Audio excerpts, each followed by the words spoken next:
The thoughts, views, and opinions expressed on the Canna Connect Show belong solely to the individuals and do not reflect those of Canna Connect and its affiliates, sponsors, or partners. Canna Connect does not promote or facilitate any activity that violates state or federal regulations. Everything you hear here is strictly for educational and entertainment purposes. It is not legal advice, it is not financial guidance, and it's definitely not medical direction. Seriously, don't take our word for it. Even if someone on the mic sounds like they know what they're talking about, and they're probably crazy smart too. Regardless of how legit our guests may be, you should always do your own homework, consult with your attorney, and understand the risk you're taking before you do anything when it comes to cannabis. Our intention is to keep it real. If you've got a problem with anything we've said, take us to court.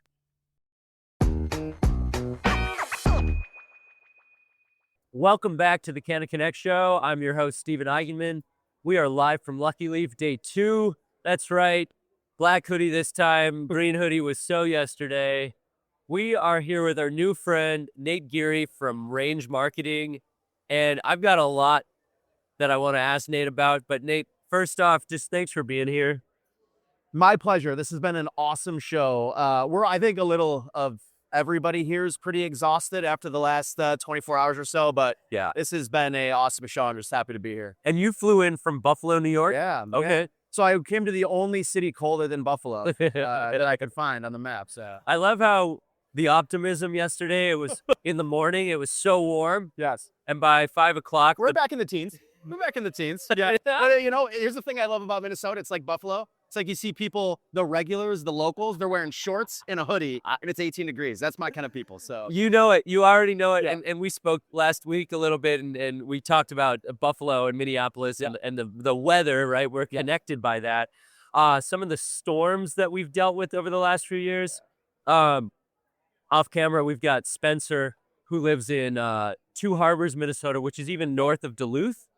And so he knows snow. They got 30 inches Oh, man. a couple weeks ago, not even. And, I think the only place that gets it harder is the UP in Michigan. Yeah. The Upper Peninsula. Yeah. Which that is like the last great dumping zone when it comes to The lake effect snow. Yeah, the lake effect. Right? You go anywhere else in the country, people up in the Northeast and like over into Michigan and Minnesota, we know what lake effect snow is. Yeah. People are like, lake effect snow, what is that? I'm like, you don't want to know. You don't want to know. If it's in your vocabulary, you're not having fun. You're dealing with a lot. You're not having fun. You're not having fun. I could make a lot of jokes about 30 inches, but we're gonna leave those. We're gonna leave those off camera for now. So we've got Open Window Productions. They're our production crew. They do a phenomenal job for us. We typically record our podcast once a month, and then we batch content. We're doing the super.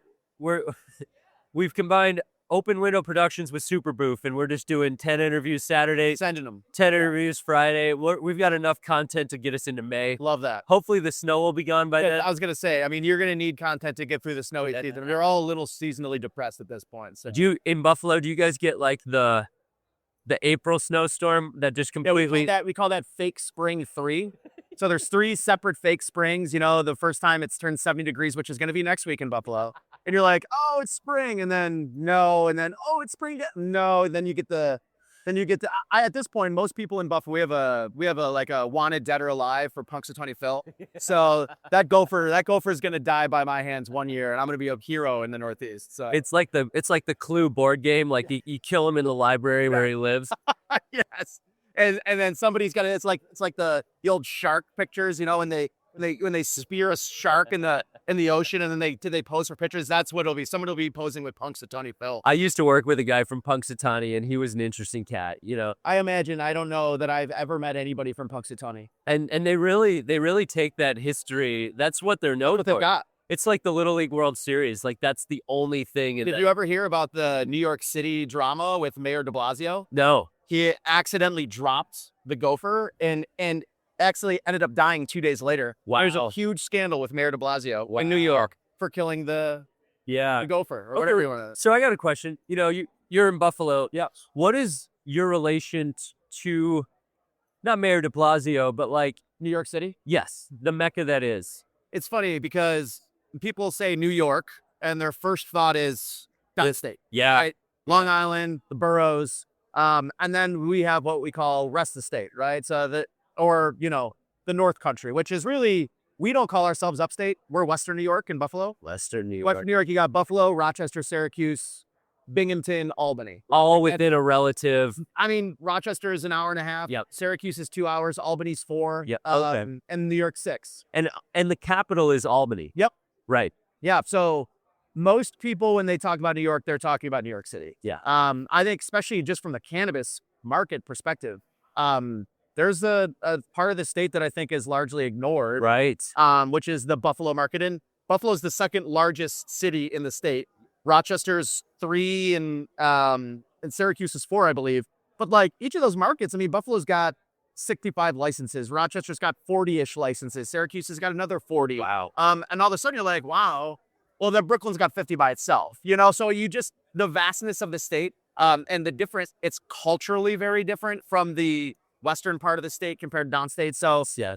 it's, when people say New York, that's what they mean. And we don't take offense to it. We understand it's a big market. It's the biggest cannabis market right now, I think, in the country. But kind of knowing that we exist too, I think is important for everybody that's kind of in the industry, especially based in New York. And are the licenses within the western part of the state, are they are there cultivation licenses, retail licenses? Is there a mix, or does it skew heavily one way or the So other? here's what I really appreciate about what New York did when they decided, like, the rec program and they rolling out the OCM. They really leaned into the social equity aspect, They did. which, I think we can all appreciate, whether it's, people that have been convicted of marijuana crimes, women-owned businesses, whatever it is. The state really did a good job of making sure those people had the resources they could to get their businesses off the ground, which I definitely appreciate. That is And I will say too, like, it is a very unique, the micro licenses we have, they're largely all separate. You're going to find a couple of, let's say there's like a dozen micro licenses between Syracuse and Buffalo. Okay. We work with a company, Buffalo Kind. They're based just south of Buffalo. They have a micro license. They're cultivating, manufacturing, and selling. And I think the state has done a good job kind of putting them in strategic areas where they're successful. They don't have 7 dispensaries immediately surrounding. You know what I mean? Yeah, there's an we office out of Uptown, which is South Minneapolis, or just on the edge. Yep. And I joke on this podcast that, like, within 20th, 30th, and then the 2 that connect you with 20th and 30th, there's got to be 6 or 7 storefronts. Not all open, a couple are, but like, how are 7 or 8 stores all going to happen? I also think New York did the smart thing, and like there was specific provisions about how close dispensaries could be next to each other. Right. And obviously with the federal law the way that it is, you can't get liens out or loans out. So if you're opening a dispensary, the building you're in has to be purchased and paid for. It can't have a loan against it. That's one of the hardest things with It cannabis limits real estate. properties. It limits properties that you're able to use. And, on top of that, these, real estate's a tough business as it is, but the dispensaries are in tough spots because in order to get their license, they have to have a physical location, which means they have to start paying rent. And we know the second they're in the licensing process, it's anywhere from 3 to a year of you paying rent, money coming out the door with no money coming in. Yeah. Listen, building a strong retail brand from the ground up without private funding, it's some of the most difficult things you can do in this space.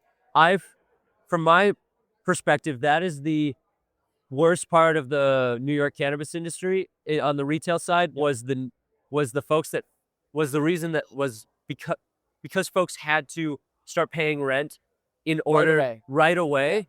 It had to have drowned many. I would imagine it did in the city of Buffalo where we are. Like, there's only about 3 dispensaries in downtown Buffalo, and downtown Buffalo is not huge. Yeah. A lot of the population is kind of outside of the outskirts of our city. Sure. Where there's suburbs, and there are a lot of dispensaries within the suburbs, but those downtown dispensaries struggle because it's not really a booming metro district. So it's not like we have a lot of businesses and people that are down there and bars and nightlife. So because of that, those dispensaries that are downtown, are in historic buildings and spend insane amounts of money in overhead. Now, Buffalo rent compared to New York City rent, Much different. Yeah. $3,000 in Buffalo compared to New York City. We're talking about some different buildings there, so.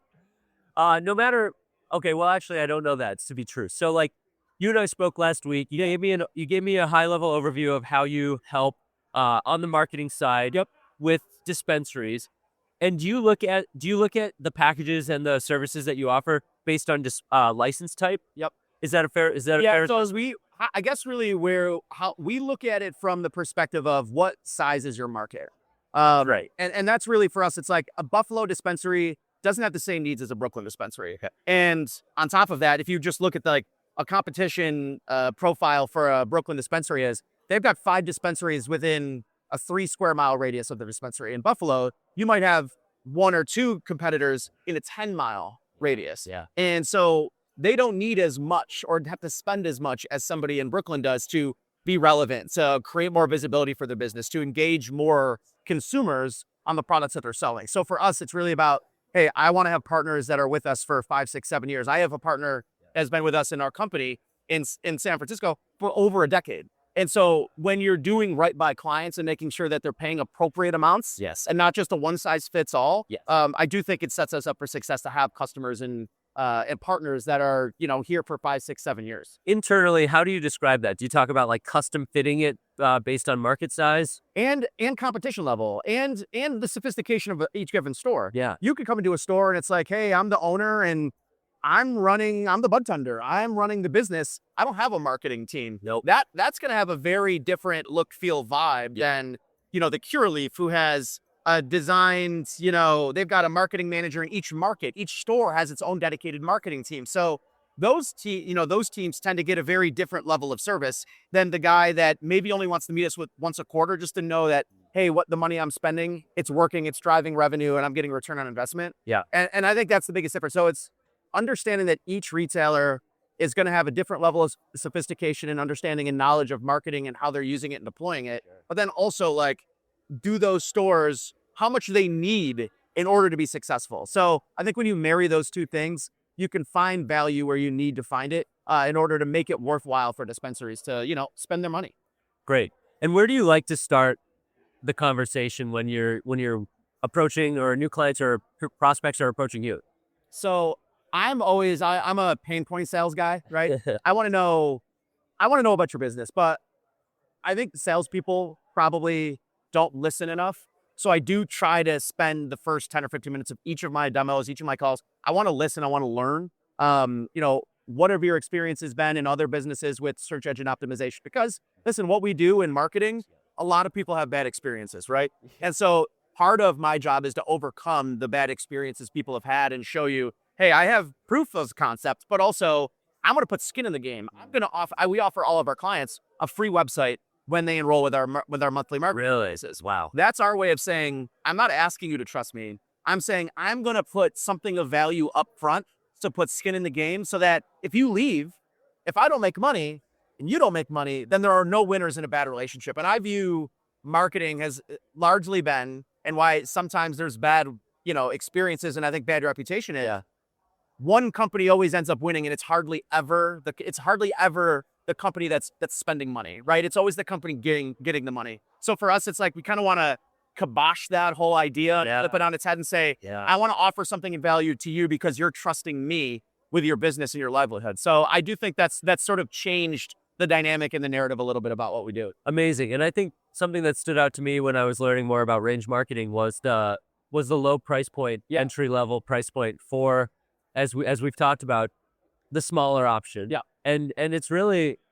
if you're able to offer a company that's just really starting with their marketing package at $1,000 a month, that is amazing in this day and age. And what all comes with that package? Yeah. So the website that we talked about, that comes free. There's no additional onboarding cost to that. So if you're paying, it's $10.99 a month for our smallest market package. And we're flexible. If you're a business that's just opening, you're not generating revenue, we're willing to work with you, extend a contract and have a 50% discount for the first 3 or 4 months while you're open to help you get open. And because part of the tough part about opening a dispensary is you start realizing all of the areas you're spending money and money is constantly going out without money coming in. We will be flexible with you. So I do think, having that website included without those onboarding fees is super important, but hosting and maintaining your website, being your in-house web team for when you're doing deals or you need new pages up on your website, all of the maintenance is included in our packages. And then our search engine optimization, our marketing and content services. And I talked a little bit about this with you too, is like how important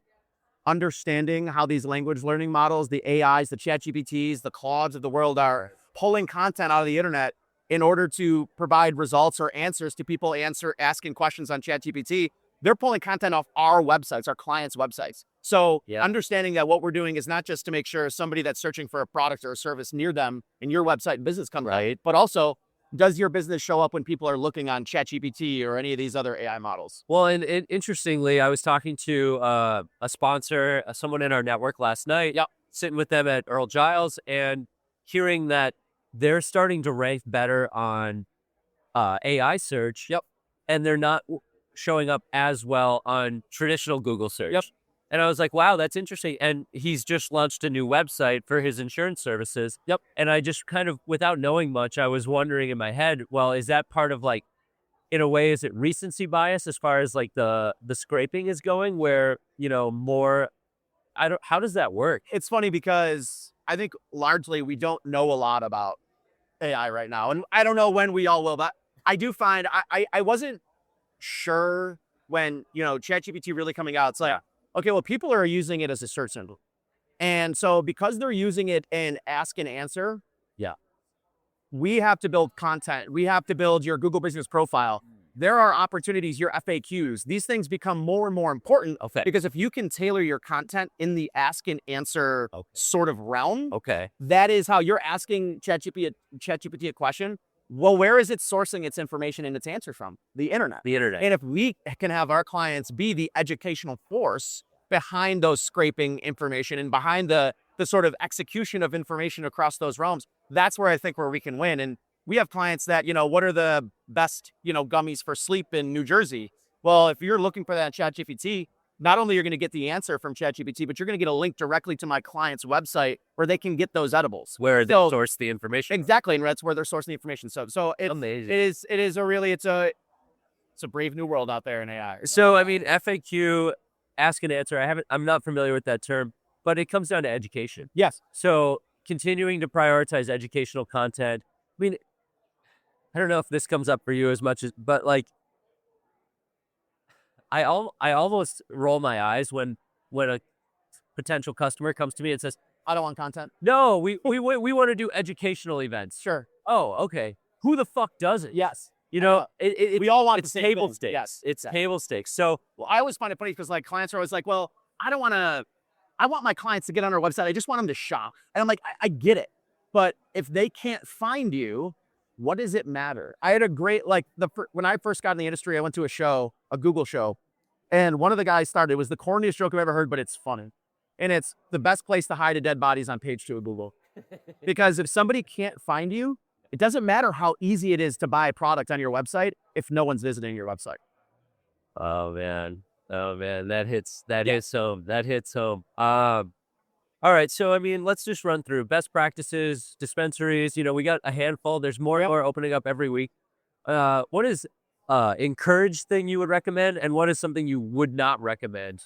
Don't wait forever. You know, I think a lot of times it's like we have so many things to check off their list. They wait for the marketing and their branding piece until last. And I think that's a mistake because when I'm talking to a client and they're like, hey, we're opening in 5 weeks. I need a website. Well, do you have branding done? Do you have a logo? No.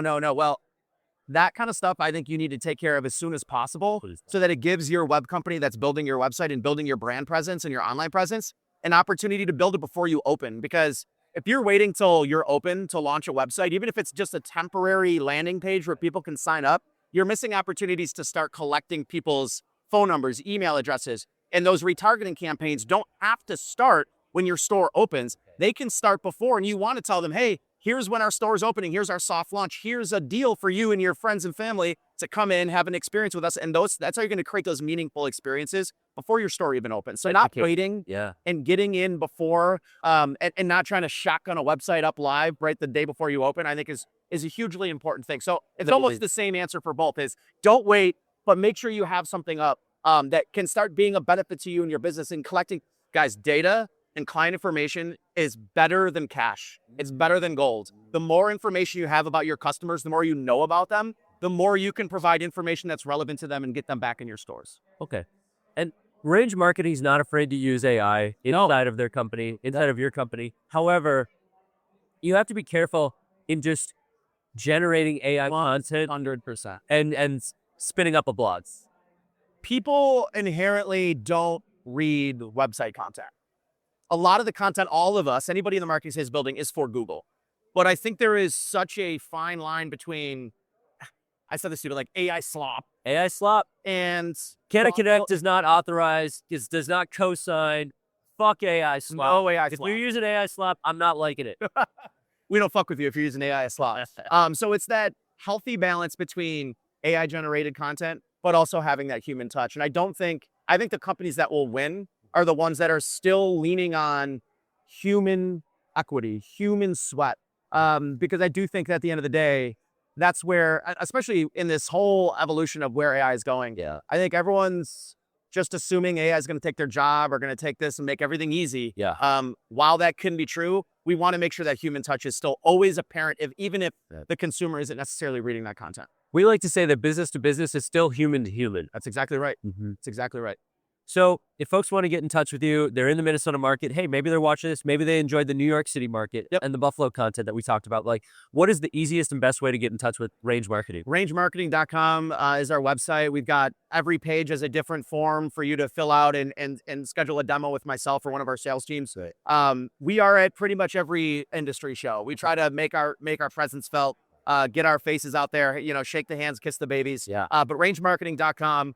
Reach out to us there and set up a demo. I'd be happy to sit down and walk through all of your goals as a business. And if we have to find ways to work with you within your budget, we will. Amazing. Yeah, you guys are not afraid to approach small, medium, and large cannabis. I am hyper transparent about how we make money as a business. We're going to make money if you're a client with us for 5 years, 7 years, 8 years. If you're a one and done, a couple of months in and you're out, that's what it is for us anyways. It's important is my contract isn't to put you into a, lifelong agreement or something between us. I want to make sure I'm earning your business each and every week. Right. And I appreciate the amount of experience that you have because it happens. As a marketer, I can admit this, like sometimes clients get burned. I think understanding as much ahead of time as possible, understand goals, understand realistic budgets. Not holding things back when it comes to hiring a consultant or an agency, because the less understanding that each side have, the more difficult it is to have a long-term relationship. I also think this is such a small space. Your reputation, again, you're talking about how, content is gold and data is gold. Well, reputation in this space, it's too small to burn people. So if you do right by people, you're going to grow your brand. And that goes the same for retailers with their consumers. If you do right by the customer, you will be in this business for a long time and be successful. Great. Well, we appreciate you coming into Minnesota. Hope you had a great time last day. It's a great city. I will be back. Amazing. Yeah. So we've got NECAN coming up in May. We've got CannaCon coming up in June. We're going to get out into the greater Minnesota market as well. I'm really excited to continue to build with you. I love what you guys offer and appreciate your support. It's my pleasure. Thanks, Nate. Pleasure to see you. Yeah. That's the Canna Connect Show live from Lucky Leaf with Range Marketing. We'll be right back.